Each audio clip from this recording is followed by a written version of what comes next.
Recoil dessert ইগলের সবথেকে বড় problem, বেশিরভাগ গুলি এনিমির বডিতে গিয়ে লক হয়ে যায় অথবা গুলি মাথার উপর দিয়ে বেরিয়ে চলে যায়। তো তোমরাও যদি এই প্রবলেমগুলো ফেস করছো অথবা ডেজার্ট ইগল দিয়ে একদমই হেডশট মারতে পারছো না, তো একদম সঠিক ভিডিওতে ক্লিক করেছো। এই প্রবলেমগুলো একদম সলভ হয়ে ডেজার্ট ইগলের এমন হেডশট খুব ইজিলি মারতে পারবে যদি আজকের আমার এই ভিডিওটি সম্পূর্ণ মনোযোগ সহকারে দেখো।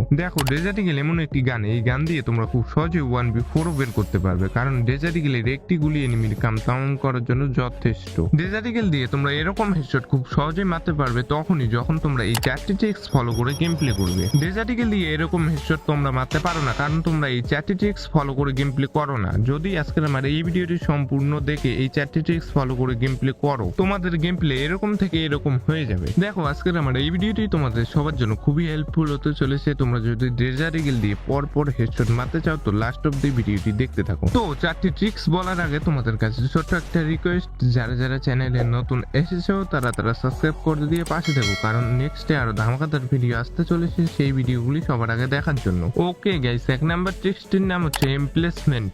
দেখো তোমাদের মধ্যে অনেকেই কনফিউজ যে এমটাকে রেড করে রাখবো না হোয়াইট করে রাখবো আর ড্র্যাগ করবো কিভাবে। তো সব কনফিউজই দূর হয়ে যাবে। সবার প্রথমে কোনো এনিমি যদি লং রেঞ্জে থাকে এখানে তোমাদের এমটিকে রাখতে লাগবে রেড। কোনো কারণে যদি লং রেঞ্জে তোমরা এমটিকে হোয়াইট করে ড্র্যাগ করো তাহলে তোমরা সারাদিন চেষ্টা করার পরও একটা গুলিও হেডশট লাগাতে পারবে না, কারণ লং রেঞ্জে তোমাদের ক্রস এয়ার থেকে ওই এনিমিকে অনেক ছোট দেখা যায়। লং রেঞ্জে এমটাকে রেড করে রাখার পর ড্র্যাগ করবে কিভাবে এটা তোমাদের কিছুক্ষণ পরে বলছি। তার আগে এটা জেনে নাও যে কোনো এনিমি যদি মিডিল রেঞ্জে থাকে তাহলে এমটাকে হোয়াইটে রাখবে না রেড রাখবে। এই মিডিল রেঞ্জেও তোমরা এমটাকে রেড করে রাখবে। এরপর সব থেকে কঠিন, যেখানে 99% প্লেয়ারই পারফেক্ট এম প্লেসমেন্ট করতে পারে না। তো কোনো এনিমি যদি তোমার একদম কাছে থাকে মানে শর্ট রেঞ্জে, তাহলে এখানে কিভাবে এম প্লেসমেন্টটা করবে। শর্ট রেঞ্জে সব সময় তোমাদের এমটাকে হোয়াইট রাখতে লাগবে। আর কোনো কারণে যদি তোমাদের এমটা রেড হয়ে যায় আর তোমরা ড্র্যাগ করো, সাথে সাথে গুলি এনিমির বডিতে গিয়ে লক হয়ে যাবে। তো এই গেল ডেজার্ট ইগলের এম প্লেসমেন্ট।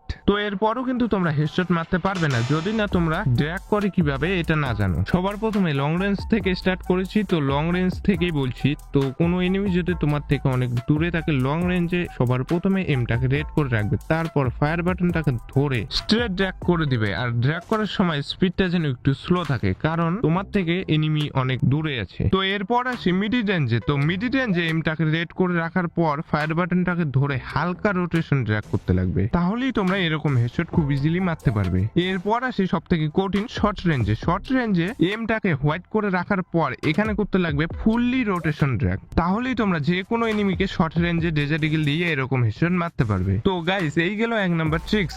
এরপর 3টি ট্রিক্স কিন্তু আরো বেশি ইম্পর্টেন্ট, তো সেই 3টি ট্রিক্স কেউ ভুল করে মিস করো না। তো ট্রিক্স গুলো বলার আগে তোমরা ভিডিওটি যারা কন্টিনিউয়াসলি দেখছো তারা একটি করে লাইক করে দিও। ওকে, তো 2 নাম্বার ট্রিক্সটির নাম হচ্ছে হোল্ড অ্যান্ড ফায়ার। তোমরা তো সবাই জানো যখন তোমরা ফায়ার করো তোমাদের ক্যারেক্টার কিন্তু একদম স্টেট দাঁড়িয়ে যায়। তো এক্ষেত্রে ফার্স্ট ফায়ারটি তোমরা এনিমিকেই করতে দেবে। তো সবার প্রথমে কোনো একটা এনিমিকে দেখার সাথে সাথে তোমরা সবার প্রথমে নুপ ওয়াক করবে। নুপ ওয়াক করতে থাকবে যখন এনিমিটা ফার্স্ট ফায়ার দিবে, তারপর তোমরা স্টেট জ্যাক করে দিবে। দেখবে তোমাদের খুব সহজেই ওয়ান ট্যাপ হেডশট লেগে যাবে। এরপর 3 নাম্বার ট্রিক্সটির নাম হচ্ছে ক্যারেক্টার কম্বিনেশন। তোমাদেরকে একটি ক্যারেক্টারের নাম বলছি, এই ক্যারেক্টারটি তোমরা যখন গেম খেলবে তখন লাগিয়ে নিয়ে গেম খেলো। ক্যারেক্টারটির নাম হচ্ছে ডিবি ক্যারেক্টার। আর এই ক্যারেক্টারটির অ্যাবিলিটি হয়তোবা তোমরা সবাই জানো, যারা জানো না তাদের উদ্দেশ্যে বলছি। when firing will moving movement speed increase by 50%, accuracy increase by 60%। মানে যখন তোমরা কোনো গান দিয়ে ফায়ার করার সময় তোমাদের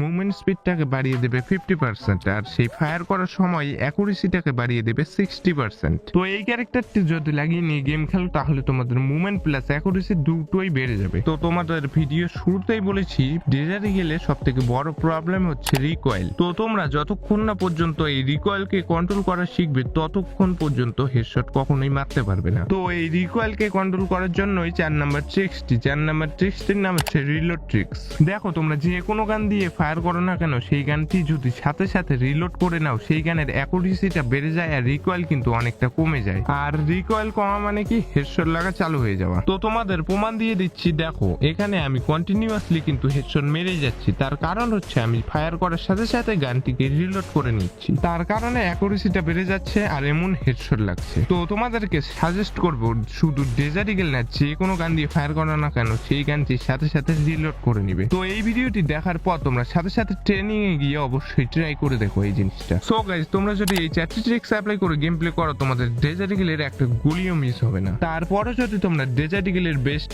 সেন্সিটিভিটি দেখতে চাও, তাহলে আমার এই ভিডিওটি দেখে আসতে পারো। এই ভিডিওতে ডিটেলসে বলা আছে 2 GB র্যামের মোবাইলের থেকে 12 GB র্যামের মোবাইলের বেস্ট সেন্সিটিভিটি। তো গাইস, সমিলিয়ে এই ছিল আজকের ভিডিও। আশা করি ভালো লেগেছে। ভালো লেগে থাকলে অবশ্যই একটি লাইক করে দিও। আর গাইস, তোমরা কে ওল্ড প্লেয়ার আর কে নিউ প্লেয়ার অবশ্যই কমেন্টে জানিয়ে দিও। তো আজকের মতো এতটুকুই, দেখাচ্ছে নেক্সট কোনো ভিডিওতে। ততক্ষণ বাই বাই, টেক কেয়ার।